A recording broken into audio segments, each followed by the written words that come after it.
Okay, and I've started the summarizer as well. All right, so it is 7:40 p.m. I'm going to call the February 23rd, 2026 ITAC meeting to order. Um, the first order of business, as usual, is to a second, where is that window? There it is to get one of you other voting members to agree to be the scribe of the day. I can do it. Thank you, Jonathan. Mhm. Um, the next thing is attendance, which I think you can get from the window, and Peter is Peter Jones, according to the chat. Mhm. Okay, so with that, um, the next third, amazingly, third order of business is to oops, is to go through the September minutes for approval. And you should all be able to see the September minutes now. Mhm. Yes, they just appeared.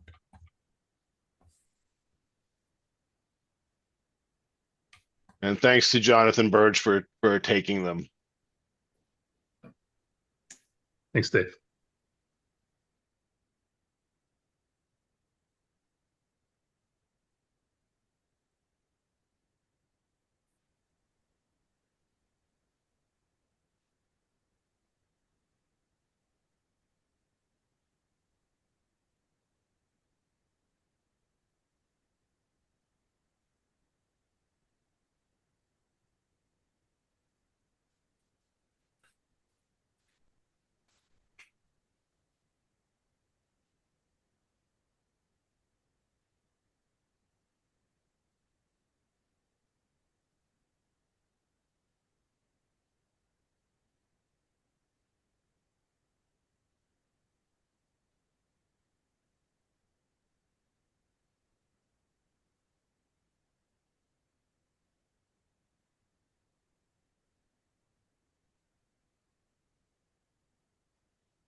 You're scrolling a little faster than I'm reading.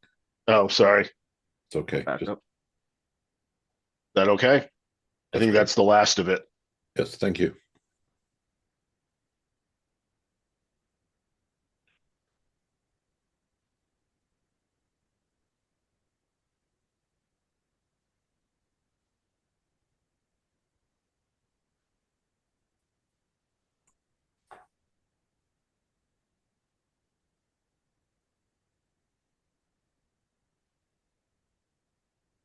That underlined 10 to 12 minute probably should be minutes, plural.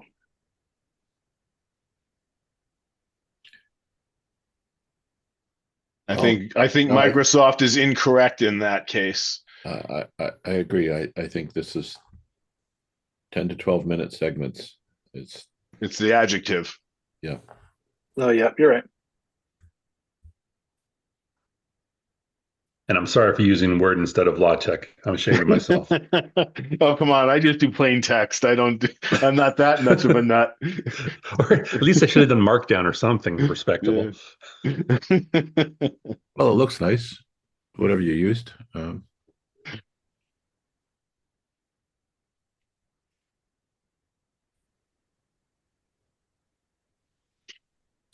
I had to create a document for Word for work, and it had a lot of equations in it. I just gave up doing it in Word and just I made all the equations in LaTeX and then saved it as PDF and then pasted it in. Yeah. That's Life is what too an awful short. lot of people of people at MITRE would do. Yeah. I'm sure there's a way to do it, but going through menus to find mathematical symbols, I mean, Oh yeah, it's absolutely crazy.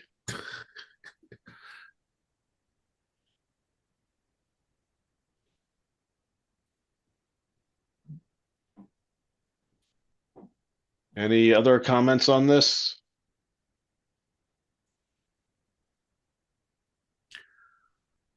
Did we really adjourn at 9:40? That seems like a really long meeting. It was. Okay.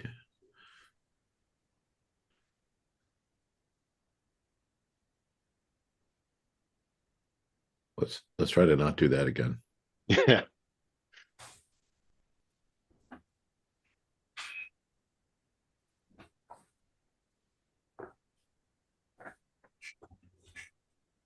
Do I have a motion to approve it? So moved. Do I have a second? Second. Thanks, Paul. All in favor? I guess I got to do this by roll call. Dan, Aye. I'll say aye. Jonathan, I have to, Jonathan Green, I have to abstain. okay. Jonathan Burge Aye. and Jim Aye. and Paul. Aye. Okay, the motion will carry. And we'll mark these approved.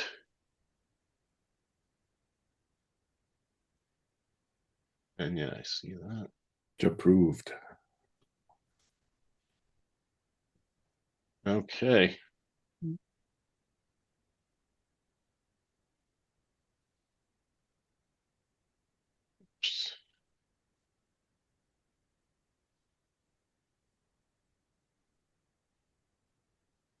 So the next item is an open for public comment and question. Peter or Kimberly, anything?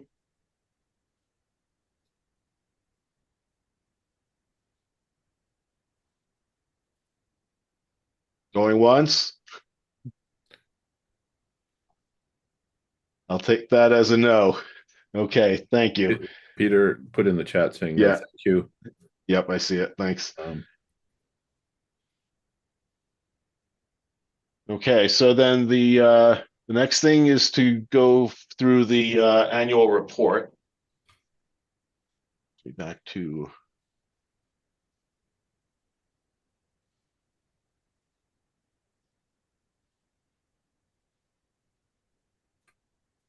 I put this together based on the one from last year. And you guys can see this now, right? Yes. Okay. It's all one page. Let me know what you think. Take a few minutes to review it.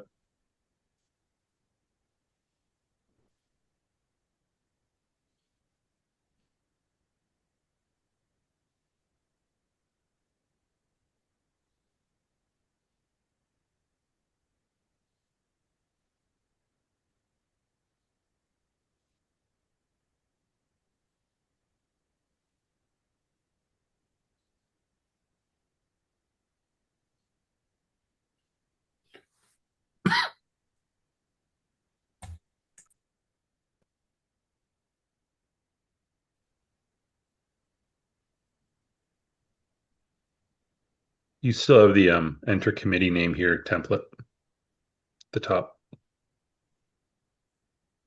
Oh, duh.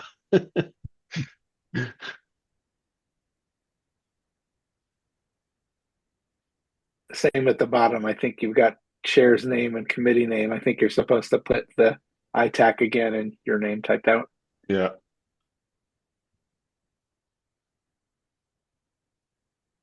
Unless you want us to all start referring to you as chair now. Yeah.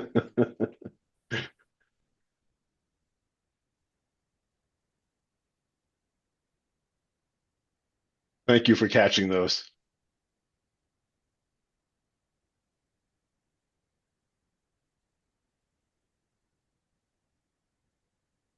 Unless we've missed something, I say it looks good. Okay. I know in past years we haven't always voted on this, but I feel more comfortable doing so this time around. So I guess I'm allowed to. I'll make the motion to accept it as fixed. I need a second. Second. Okay. Dan, you're muted. I didn't hear you. Aye. Jonathan Burge, Aye. Jonathan Green, Aye. Jim, Aye. Paul, Aye. and I'll vote for it as well. So it's unanimous. Thank you very much. I will get this back to the select board's office tomorrow.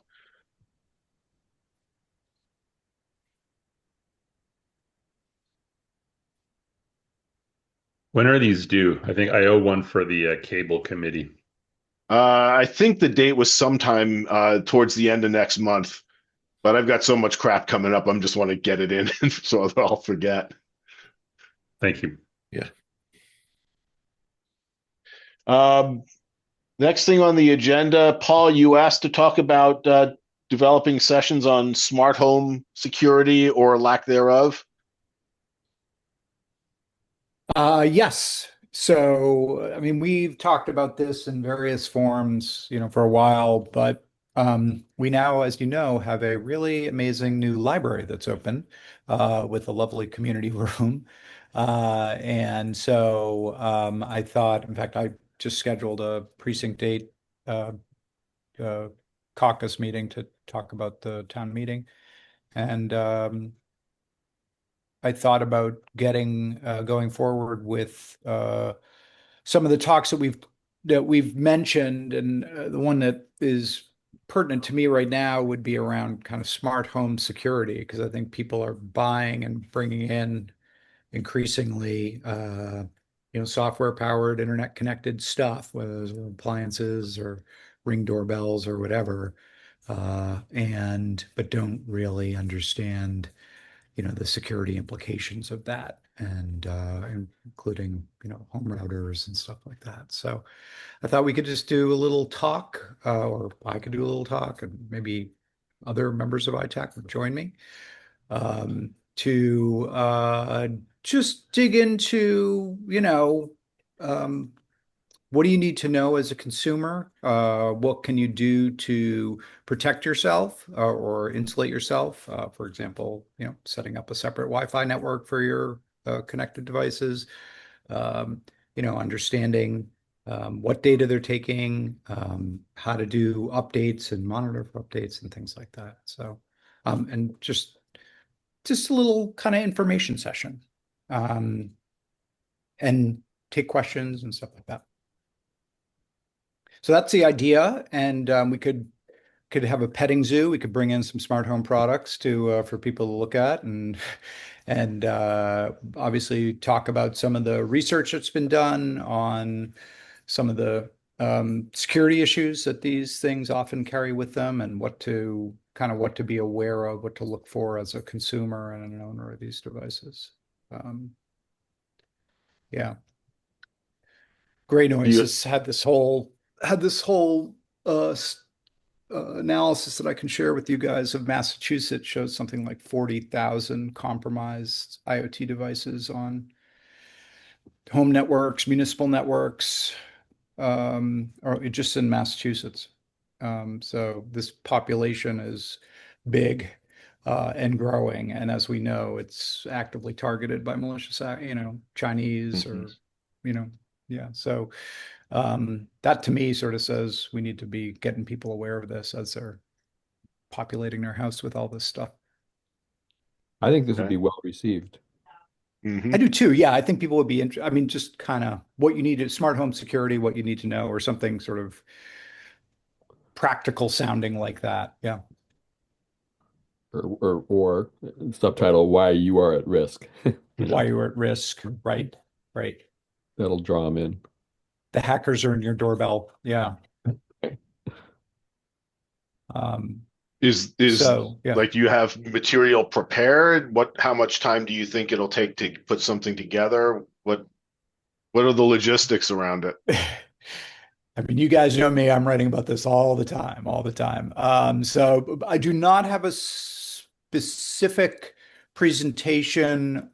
Well, I do have presentations I've put together on various aspects of this. I don't have one that's kind of a, level one, like let's just get oriented around this problem and stuff like that. But I could put one together fairly quickly.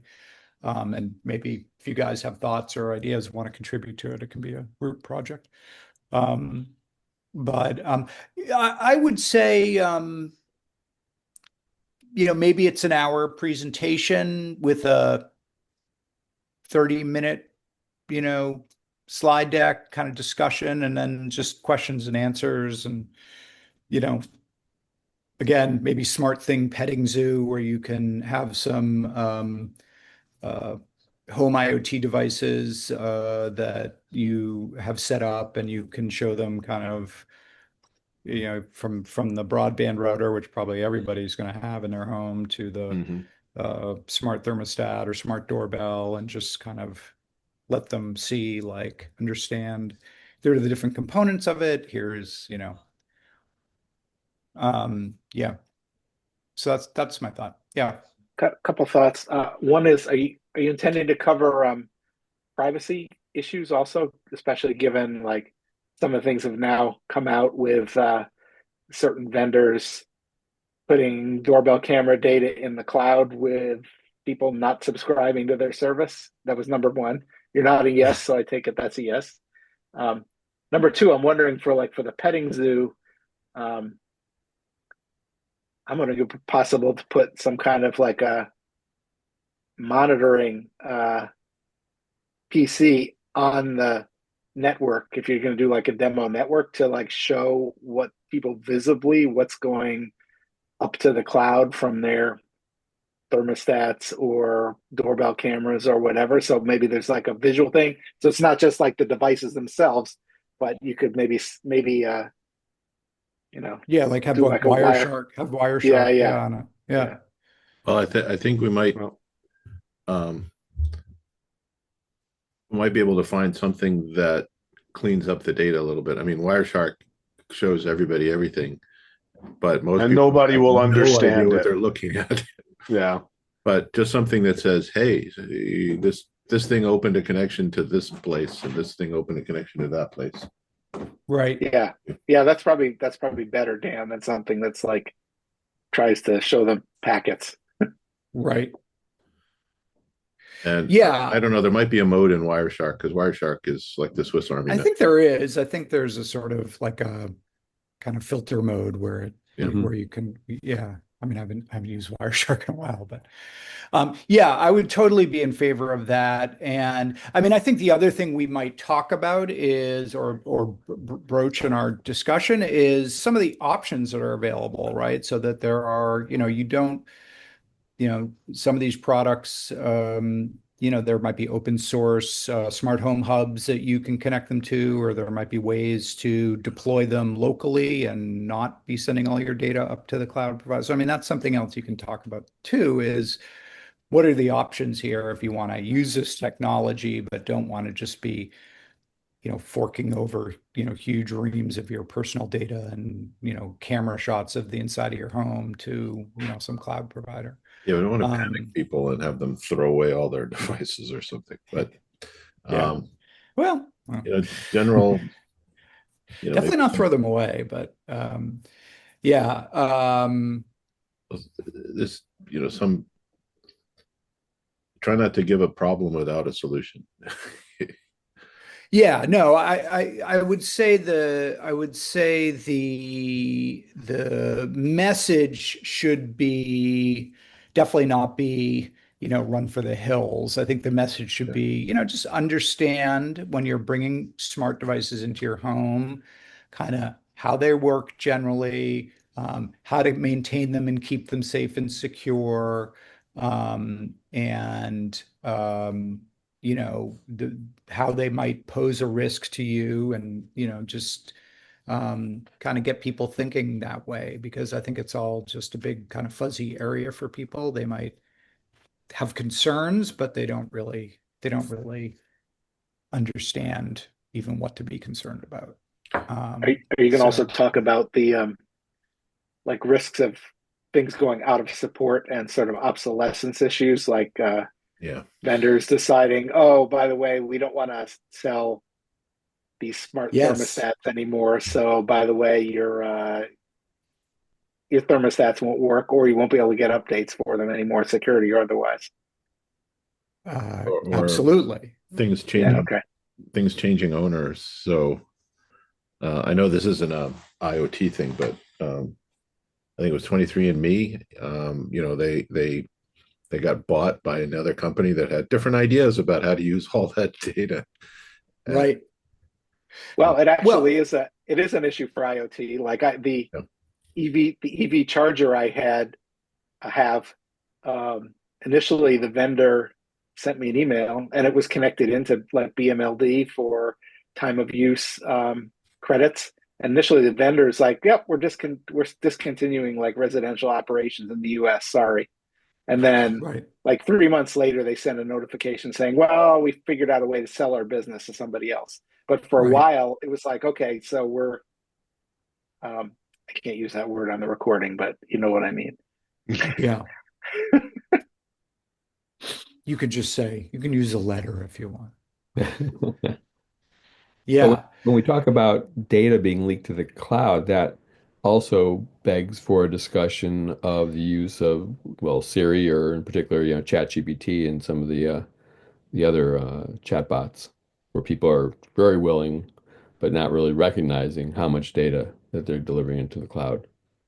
that's right. These kind of things that are listening, basically listening, monitoring uh, their environment 24/7. Yeah, and also, just I mean, I did this interview with Dennis Gies, who like has done a lot of security research on like robot vacuums, and he just talks about the fact that a lot of these robot vacuums made in China come with like facial recognition chips in them and all this functionality that you're like, you know, microphones, cameras, facial recognition, and you're like, why does my vacuum need to know who I am? And I mean, it could just be, we're putting it in just in anticipation of some feature that maybe we'll roll out or maybe we won't. But I think people need to be aware of stuff like that. And on the end of life thing, yes. And in fact, my nonprofit actually just got some legislation introduced in the Mass House and Senate that would require companies to disclose how long they're going to support software just as part of their packaging and stuff like that. And so create some level of accountability around software support and end of life. And also disclose when they're ending support, what's going to happen to the device when they shut down their cloud servers or stop sending security updates. Because that is one of the things, I mean, end of life is actually one of the things that you know, uh, homeowners these days really need to understand, right? Which is, hey, that router in your basement is not getting any security updates anymore. And so it is a matter of time before it, gets compromised. Or, like with your Nest thermostat,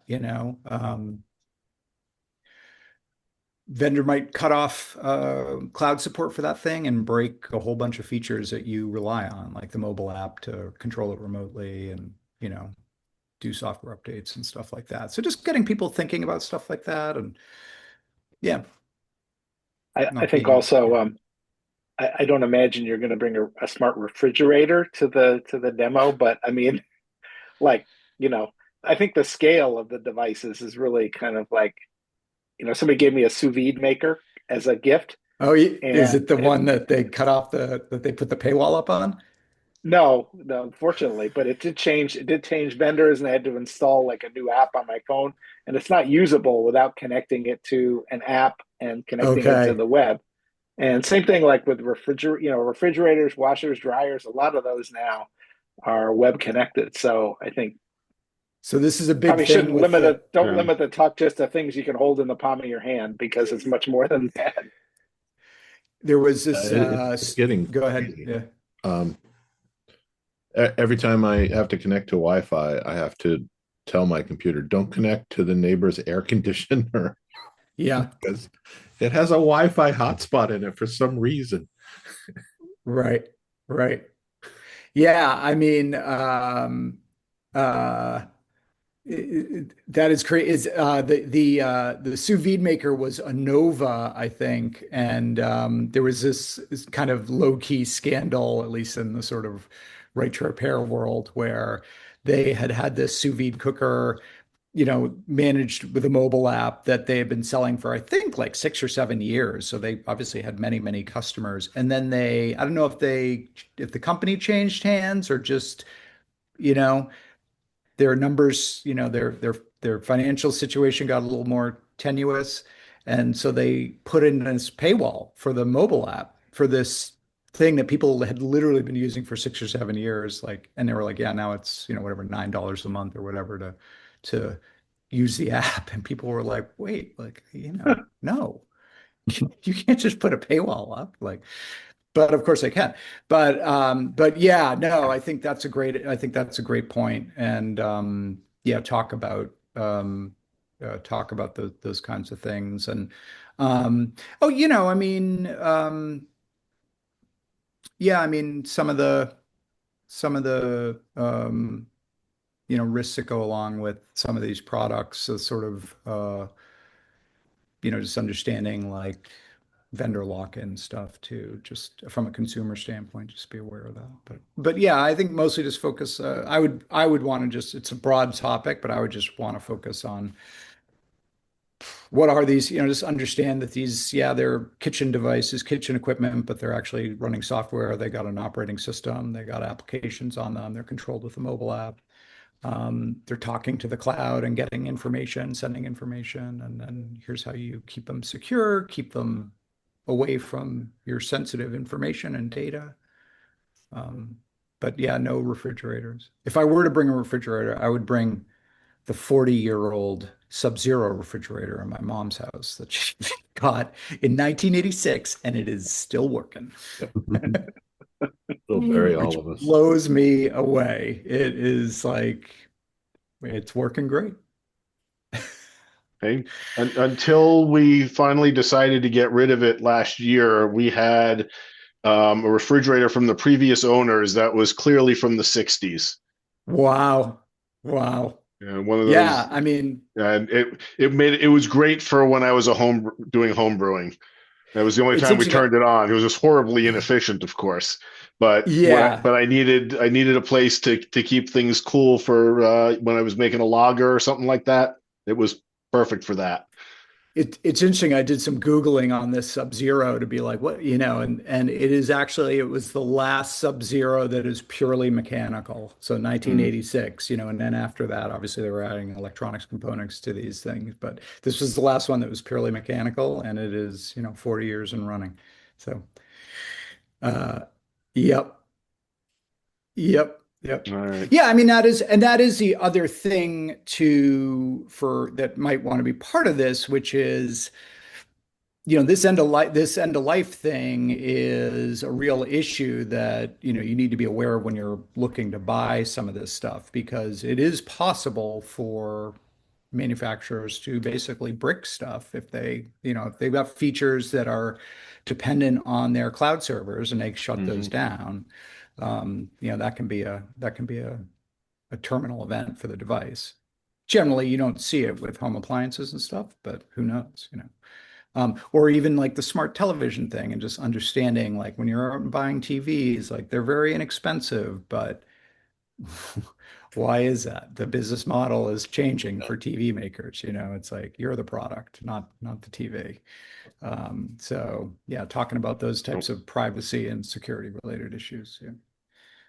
So anyway, that's my thought. And if any of you are up for it, I'd love to work with you and put together a presentation. We can book a room at the library. I don't know. Um, I was thinking maybe early April or something. I got I think that sounds great, and I'd like to help out. I can great, uh, Dan. do whatever you Sure. need for me to do ahead of time, but the day of, I can coordinate with the Belmont Media Center and make sure that they record it. If maybe they'll even do it live, but Yeah. I don't know. That's a lot. I don't know what the library is set up for. There's so much there, so many Yeah. different rooms, different sizes. They got that whole community room is a real kind of, I'm really excited about, like, the right to repair clinic coming back, because that room is perfect for that. I just know that every time I've done a sporting event for them, if Jeff Hansel isn't there, the The wheels fall off. well, the remote broadcast is has been tricky. I'll just leave it there. Okay. Well, we'll have to make sure Jeff's available. And the other thing I would say, recording it is easy. yeah. Recording it is brainless. The other thing I would say is we might, want to plan out, some subs, maybe another one for the summer or the fall on some of the other topics we've talked about. You know, protecting yourself from hacks or whatever seems interesting to folks. So just at the risk of being Debbie Downer, I just want to we talked about this in the past. I just want to remind that when we do this as individual citizens who have a topic, and we're working with the library, and it's not an official ITAC activity, because otherwise we have to form a subcommittee, and all your development of the presentation has to be done in open meetings, because the OML is ridiculous in that regard, and we don't want to. That was that made it wasn't so bad for the papers we delivered to the select board, because in my view that's the ITAC charter, and it wouldn't have made sense to do it any other way. But for things like this, which we're kind of doing on our own as a public service, as opposed to support for a particular town committee or the select board, we're better off keeping it as individuals who happen to be ITAC members versus an ITAC activity. Absolutely, yeah.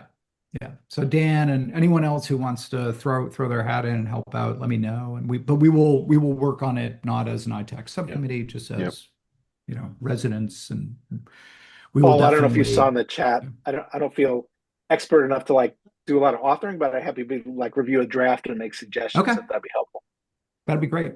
Yeah, that'd be great. And also in the chat, I don't know if everyone noticed, Kimberly posted, I'm quoting here, I don't know what kind of viewership Belmont Media Center has, but smart home security would be a great topic. They could do recording on a teaser for an in-person session at the library. So yeah, it's a really I think good we're all idea. on the same wavelength. Yeah. So it's a short video, kind of, hey, we're doing this talk, come and check it out on the state. Here's what it's about, that type of thing. Does it make sense that we be a sponsor, though, in name, even though it's not an ITAC activity? But basically, we could position it as, some Sponsored ITAC by members. ITAC, yeah. Yes, members of ITAC decided to do this, and they went off and prepared everything, and they came to ITAC and asked for sponsorship. And so that when they advertise it, they can advertise it as being sponsored by ITAC, and just to give some more visibility to the community at large about what our committee thinks about. I'm not averse to that. It depends, though, on the timing. Will we get another meeting in to do that before they plan to present? If we do, that's great, but I don't want to hold it back if we don't. Yeah, that's nice to have. Maybe I need to have. Yeah. See, I don't it's- disagree. I just he said early April, and I'm looking at early April is Passover. If we don't get in and I'm on vacation the last week of March, so there may be a logistical issue there. For me, Jonathan, your idea was just translated to just put sponsored by ITAC on the slide presentation, done. Yeah. Like I said, I don't want somebody to come up and say, wait, did these guys violate the OML by sponsoring something without a open meeting? And I mean, we're getting all these requests for public records and stuff. Somebody's trying to pay attention to us. I don't know why. Do we have to what do they vet want to to know sponsor about? it? I mean, can we just vote on it now that we sponsor Paul Roberts to do this? Yes, we can. Yeah, we could do that. Someone wants to make a motion. So motioned. Okay. Okay. All right. So I'll go through the roll again. Dan? Aye. I'll say aye. Jonathan and Jonathan, Aye, aye. Jim, Aye. and Paul. Aye. All right, that carries. We will sponsor Paul to do this, and Good thought, he can Jonathan. recruit. He can recruit however he so chooses. Yeah, I'd like to help if I can, Paul. I think it's an awesome idea. Great. I'd love to have you. Yeah, I mean, you guys are a lot more technical. As I've often said, I'm the least technical person on this committee, but so I could really, especially as we're trying to work to explain some of the how some of these devices function and how to be mindful of that and proper security steps and techniques. Could really use your help, Jonathan, Dan, Jim. So thank you. Okay. All right. And do we have think Oh, about go what ahead. presentation you're interested in for summer or fall, and we can talk about that. Yep. We'll sort it out. Yeah, because we need it. I mean, this cyber stuff is really working its way into people's lives. So, I mean, we talked about the whole fraud, online fraud stuff and working with the Belmont PD. That's kind of low hanging fruit, just talking about phishing scams or business email compromise scams and stuff like that. And working with There's the always Belmont something PD. new. So yeah. Yeah. Well, especially now with AI. Yeah. So that would be low hanging fruit for us for another presentation. Yeah, AI is a that's a good point. And we talked about that at one of the previous meetings. The fact that you can get a convincing sounding telephone call from AI voice synthesis about your long lost whoever or distant relative who desperately needs something, and yeah, people fall for that all the time. It's worse now than it's All been. right. So, moving on to the next thing. Does anybody have any other business? I've got one. I reached out to Matt Kuzmeskis of the school IT to see if he would give us an update. And while he was very non-committal about that, I also asked him what he knew about that cybersecurity club in the got written up in the Belmont Voice, and he said the Voice article was the first he'd heard of it. So that sort of doesn't surprise me, actually. He's not a teacher, right? He runs the network and the stuff there. If the students have any kind of adult mentorship going on in that regard, it's probably a computer science teacher, assuming such exists in the schools, or some teacher in the schools. So I know when it first came out, there was a little bit on the list. I think it was just Jim and me saying, is there any opportunity there? And Matt asked that himself, and it made me think. And so, sort of on the topic of what we're just talking about in terms of presentations, we have it feels to me like our target audience is older than the kids in school. If there is a desire to try to target that audience, maybe reaching out to this club would be a way to help get that kind of engagement. Anyway, that was just a thought I had. I'm not looking for any actions on it, and I'm curious if anybody else thinks.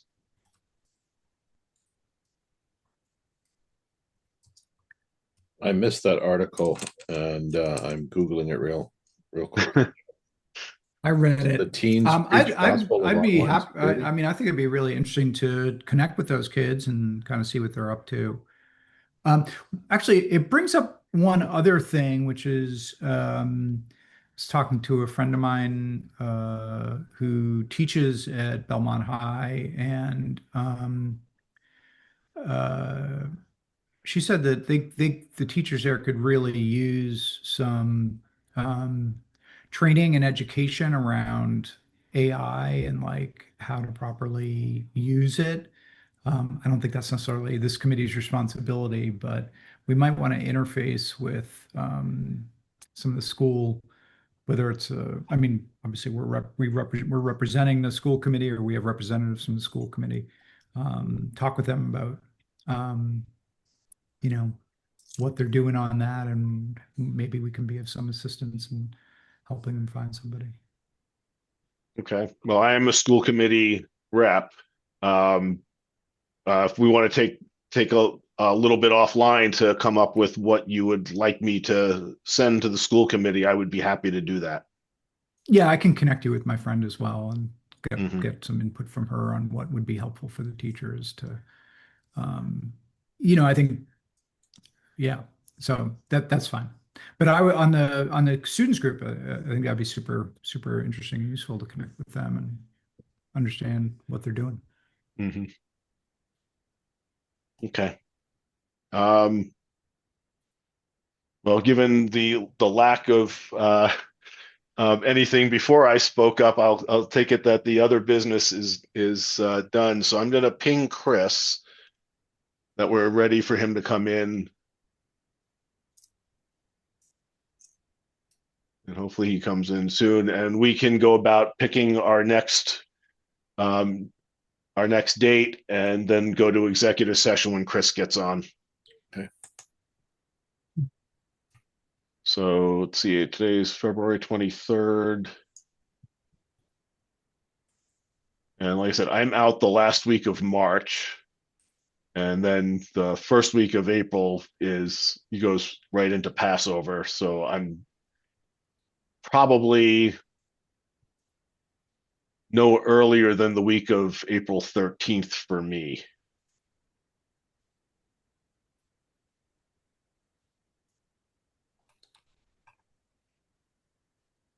And I think I don't have Tuesday nights available because we'll have started the community band again by then. Although I don't have that on my calendar yet. I'm pretty flexible. Yeah. Are there auditions for this band? I know this is off topic, but No, there are no auditions. There's a sounds like a panic group. yeah. If you're interested, I'll send you the link. I would appreciate that. Okay, I'll send that right after the meeting. Do Mondays generally work for people? Yeah. They're not the best for me, but I can make them work. They work for me. For a Wednesday, but I can do Mondays too. Or Thursday works for me also.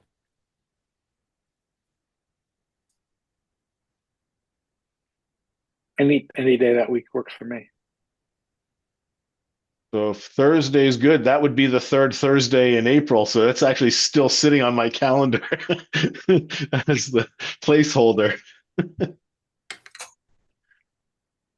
the 16th, you're talking about. Yes. Yeah. Yeah, that works. As far as I can tell, that works for me. All right. So let's go for the 16th.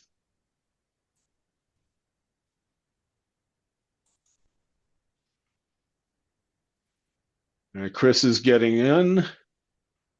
Hello, Chris. Good evening. So we just finished picking our next meeting. So I guess we are ready to. I need someone to make the motion to go into executive session. We still have members. We will adjourn from executive session. Yeah. So Peter, we are gonna once we go to executive session, I'm gonna have to ask you to pop off. Thank you, Peter. Okay, so I need the vote to go to executive session. So moved. Second. I'll second. Okay. I'll go around the room again. Jonathan Green, Hi. Jonathan Burge. What if I say no? We kick you out. Can I prevent this? Hi. So we spend the whole time talking about you. I'll vote yes. Paul, Jim, Yes. and I think Dan, right? Aye. Yeah. Okay. So it's unanimous. Let me stop the recording.